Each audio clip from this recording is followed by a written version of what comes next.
Indonesia adalah negeri yang kaya akan budaya. Berbagai kisah tentang legenda di masa lalu dapat dijadikan ciri bagaimana sebuah budaya tumbuh di dalam masyarakat.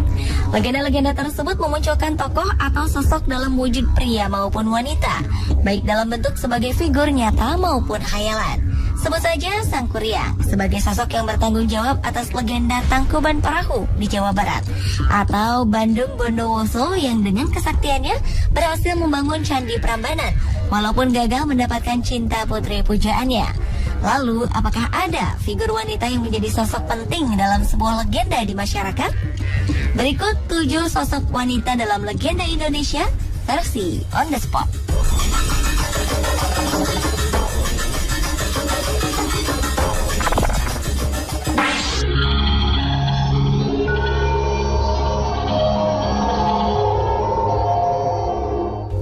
Kidul merupakan legenda masyarakat tentang sosok penunggu di pantai selatan Pulau Jawa.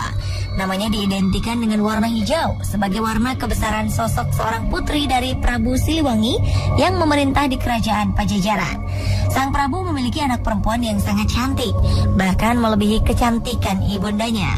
Anak perempuan ini kemudian diberi nama Putri Larakadita yang memiliki arti putri nan cantik jelita.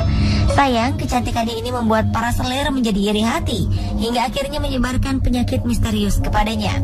Merasa menderita, ratu dan sang putri memilih untuk melarikan diri dari istana kerajaan. Menurut cerita, dalam perjalanannya sang permaisuri meninggal dunia hingga putrinya terpaksa melanjutkan perjalanannya seorang diri. Saat sang putri tertidur di tengah perjalanannya, ia bermimpi bertemu dengan orang suci yang memberinya nasihat agar ia menyucikan diri ke laut untuk mendapatkan kesembuhan dan mengembalikan kecantikannya. Ia juga dijanjikan akan memperoleh kekuatan gaib. Saat terbangun dari mimpinya, Putri Larakadita pun menuju laut selatan. Mimpinya pun menjadi kenyataan karena selain sembuh dan kembali cantik, ia juga memperoleh kekuatan gaib. Namun sayang, dengan kekuatannya ini, sang putri harus tetap tinggal di Laut Selatan untuk selamanya. Sejak itulah, ia kemudian disebut sebagai Nyi Loro Kidul yang memiliki arti derita di Laut Kidul atau Selatan.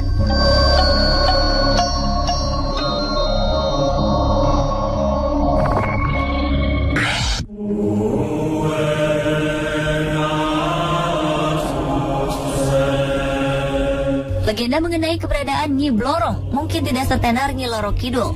Namun, sosok Nyi Blorong cukup memberi pengaruh terhadap kebudayaan dan tradisi masyarakat di pesisir pantai selatan Pulau Jawa. Menurut berbagai cerita, kabarnya Nyi Blorong merupakan sosok yang sama dengan Nyi Loro Kidul. Tapi versi lain mengatakan sosok Nyi Blorong memiliki wujud sebagai putri ular yang ditugaskan untuk menggoda dan menyesatkan manusia. Sementara sumber lain menuturkan sosok Nyi Blorong dapat berarti sebutan untuk Nyimas Dewi Anggatari, putri dari seorang prabu bernama Jaya Cakra. Nyi Blorong merupakan sosok legenda berwujud wanita cantik, di mana bagian tubuh mulai pinggang hingga kepalanya berwujud manusia, sementara bagian bawah lainnya berwujud ular. Figurnya sering dianggap sebagai panglima terkuat yang dimiliki oleh Kanjeng Ratu Kidul. Menurut kepercayaan masyarakat, Nyi Blorong adalah penguasa keraton pantai selatan yang memiliki kesaktian luar biasa. Nyi Blorong sering digambarkan mengenakan kebaya berwarna hijau dengan rajutan emas, di mana kain panjang berwarna emas ini konon merupakan perwujudan sosok aslinya, yaitu sebagai seekor ular raksasa.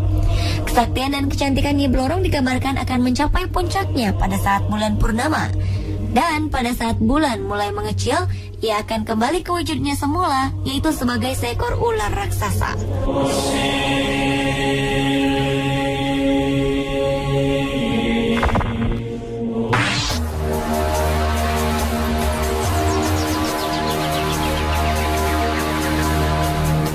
Kisah Nyai Dasima tak lepas dari legenda Betawi sekitar tahun 1813. Dalam sebuah karya sastra diceritakan bahwa kisah Nyai Dasima berawal dari sifat seorang perempuan yang tidak ingin hidup susah. Atas dasar inilah ia rela menjadi istri seorang pria berkebangsaan Inggris bernama Edward William. Sebagai seorang istri, Nyai Dasima tetap memiliki pesona yang menawan setiap pria.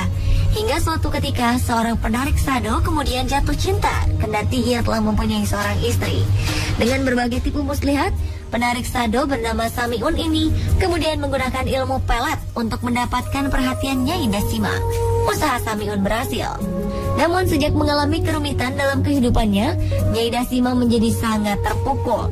Ia tewas dibunuh dalam kemelaratan yang menerpanya saat itu. Jenazah Nyai Dasima yang dibuang di Sungai Ciliwung dan ditemukan tak jauh dari kediaman Edward William di sekitar Pejambon yang kini telah berubah menjadi Gedung Pancasila. Konon di tempat inilah orang-orang sering melihat sosok perempuan yang diyakini sebagai penjelmaan Nyai Dasima.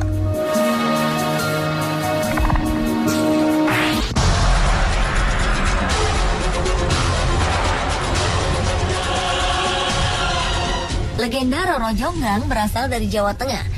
Kisah Roro Jonggrang ini sekaligus menceritakan asal mula ajaib dari berdirinya Candi Sewu, Prambanan, Keraton Ratu Boko, serta Arca Dewi Durga yang terdapat di dalam Candi Prambanan. Kisahnya berawal ketika Bandung Bondowoso berhasil mengalahkan Prabu Baka dan menguasai kerajaannya. Saat memasuki kerajaan Baka inilah, Bandung Bondowoso melihat putri cantik anak Prabu Baka yang sedang bersedih atas kematian ayahnya. Merasa terpikat oleh kecantikan putri Roro Jonggrang, Bandung Bondowoso memaksa agar sang putri mau menikah dengannya. Merasa terdesak karena tidak mencintai Bandung Bondowoso, sang putri akhirnya bersedia menikah dengan dua syarat yang mustahil untuk dipenuhi. Dua syarat itu adalah dibangunnya sumur Jalatunda, serta candi berjumlah 1000 buah yang harus selesai hanya dalam waktu 1 malam sebelum matahari terbit. Dengan kesaktiannya, Bandung Bondowoso berhasil menyelesaikan tugasnya. Namun Roro Jonggrang berbuat curang dengan membuat seolah-olah matahari telah terbit sebelum waktunya. Bandung Bondowoso pun menjadi marah, lalu dengan seketika ia mengutuk Roro Jonggrang yang sedang berlari untuk berubah menjadi batu, melengkapi arca yang belum sempat ia buat.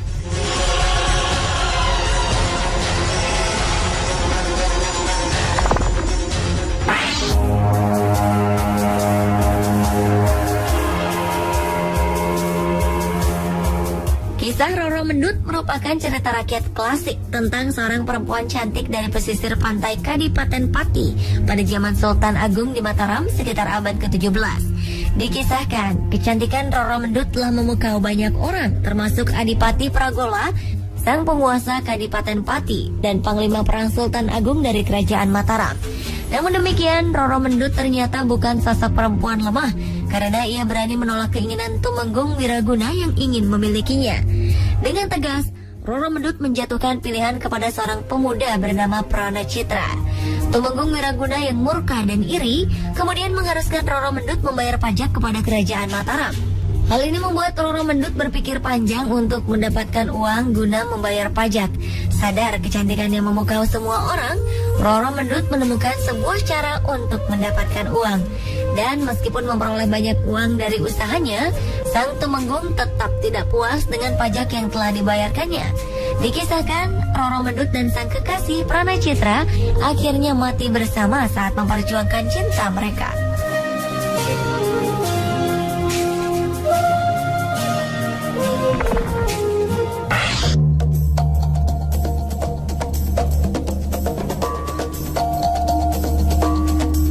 Kisah Nyai Ronggeng beberapa kali dipentaskan dalam berbagai seni drama dan tari di Indonesia.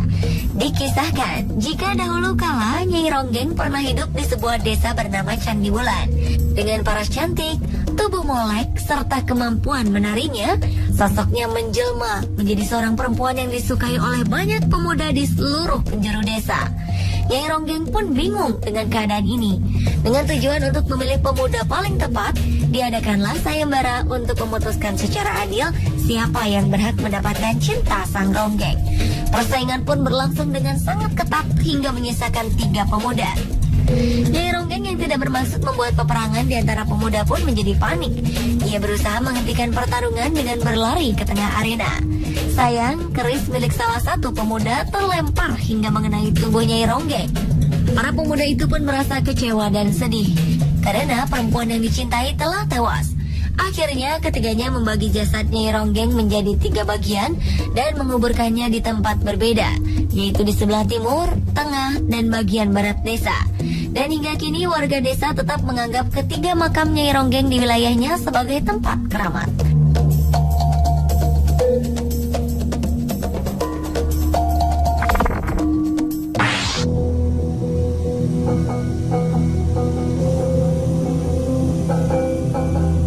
Kisah berikut ini menjadi sejarah awal terbentuknya sebuah danau bernama Situ Bagendit di Jawa Barat. Situ Bagendit adalah nama sebuah danau di Desa Bagendit, Kecamatan Banyoresmi, sekitar 4 km dari kota Garut. Dikisahkan jika pada zaman dahulu kala, di desa ini hidup seorang janda kaya raya, namun memiliki sifat sangat kikir.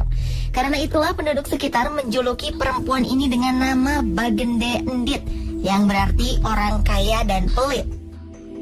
Pernah pada suatu hari seorang perempuan tua datang meminta sedekah. Namun sayang, ia justru diusir dengan sangat hina oleh Bagende Endit. Hingga akhirnya kisah ketamakan dan kikirnya Bagende Endit pun sampai ke telinga seorang kakek sakti. Kakek ini tiba-tiba datang kepada Bagende Endit untuk meminta air minum kepadanya. Alih-alih mendapatkan air minum, Bagende Endit justru merampas tongkat sang kakek lalu memukulinya. Setelah itu ia melempar tongkat tersebut. Sang kakek yang tampak kesakitan akhirnya berjalan mengambil tongkatnya itu. Ia lalu menancapkan ujung tongkatnya ke tanah sambil mengutuk sifat jahat yang dimiliki Bagende Endit.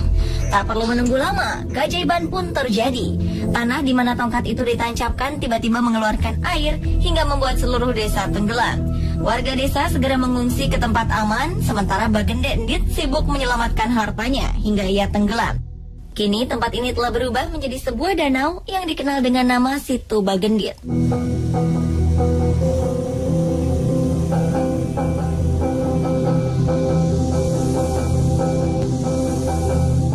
Pemirsa, itulah 7 sosok wanita dalam legenda Indonesia versi On The Spot.